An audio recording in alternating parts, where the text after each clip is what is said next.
اور آج انسیسٹ جو ہے،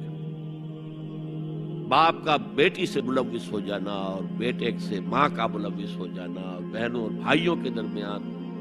یہ اس قدر پھیل چکا ہے امریکہ کے اندر۔ وہاں سب سے مہنگے ڈاکٹر جو ہے وہ سائیکیٹرسٹ ہیں، سب سے مہنگی دوائیاں جو ہیں وہ دماغ امراضی کی ہیں، اور وہ سائیکیٹرسٹ کہتے ہیں کہ انسیسٹ جو ہے، حرام رشتوں کے اندر جو ہے اگر زنا کا معاملہ ہو رہا ہو تو یہ سب سے بڑا سبب ہے دماغی امراض کا اس معاشرے کے اندر۔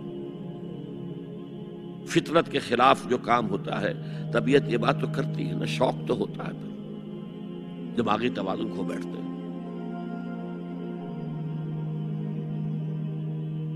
یہ ہے 3 پردے ہیں مسلمان عورت کے، جس کو آج بالکل ختم کرنے پر مغرب طلوع